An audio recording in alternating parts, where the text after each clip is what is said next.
Welcome to the Real Estate Espresso Podcast, your morning shot of what's new in the world of real estate investing. I'm your host, Victor Menashe. Today's another AMA episode, that is, Ask Me Anything. I love to answer your questions. If you got a question you think is going to be of broad interest, send it in. I'll answer it live on the air. Send your questions to victor@victorjm.com. That's victor@victorjm.com.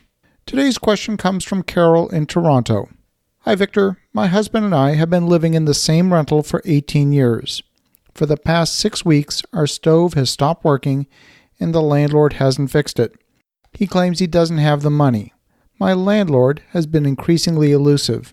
We have some evidence that he's trying to push us out so he can get a new tenant and raise the rent.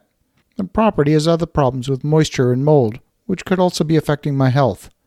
In the past 18 years, he's only raised the rent twice. It would cost me far too much to move. I'm hearing that my landlord might claim that the Landlord-Tenant Act doesn't apply because the home we live in is on commercial and not residential. There used to be a business located at our property before we lived here. I want to avoid confrontation, but the landlord isn't treating us right. I can't afford to be forced out of my home. Well, Carol, thank you for a great question, and this is absolutely a complex question. First of all, I'm not a lawyer, and I don't want to be seen as giving you legal advice. That's definitely not my role. There are a number of aspects to your question. Number one, on the question whether your property would be classified as a residential property for the purpose of the Landlord-Tenant Act, let me quote the definition of a residential property. It says land, comma, a building or structure used, comma, capable of being used, comma, designed or intended for residential use. Under that fairly broad definition, I think your property would be considered a residential property, simply by virtue of the fact that it has been a residential property. It's been used as a residential property for the last 18 years. It'd be hard to argue that it isn't. It's not like the landlord didn't know you were living there. You're clearly paying below market rent, and rents in Toronto have gone up significantly in the past 18 years. You've been getting a very good deal for all these years, and you continue to do so.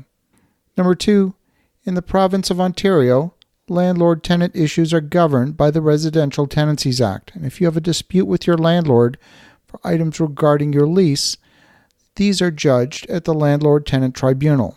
And as you're probably aware, this is a slow process. But there's one major exception to where these rules are handled.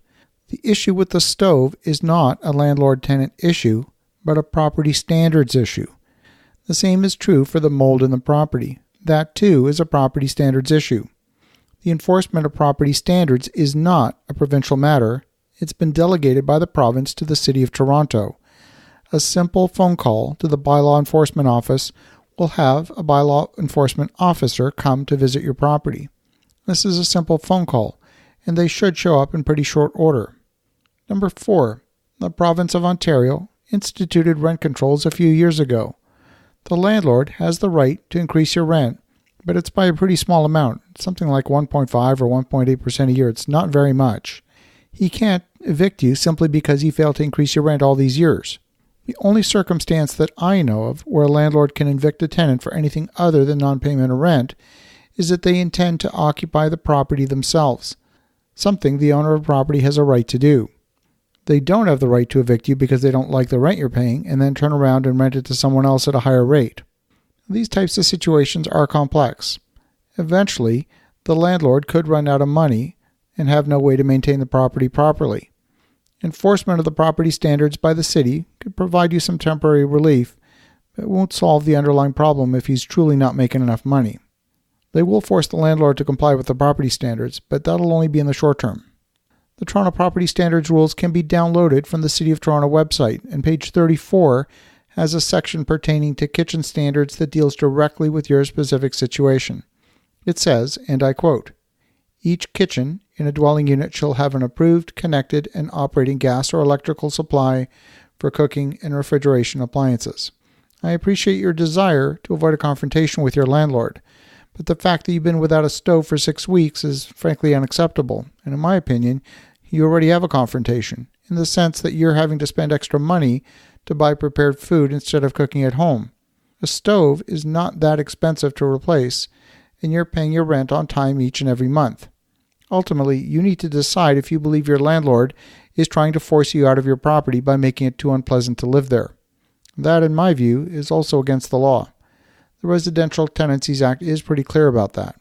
Again, the purpose of this podcast isn't to provide you with legal advice, and I'm not a lawyer, but I can point you in the direction of some publicly available information that's easy to download from the city's website. Getting bylaw enforcement involved is as simple as a call to a 3-digit number, and if you dial 311 within the boundary of the City of Toronto, you will be connected directly with the city. Some landlords think the landlord-tenant relationship is an adversarial one. I disagree. Most landlords are responsible, and they want to maintain their properties to a high standard. That's how you retain high-quality tenants. I'd like to wish you the best of luck in having your problems resolved, and I want to thank you for a great question. As you think about that, have an awesome rest of your day. Go make some great things happen. We'll talk to you again tomorrow.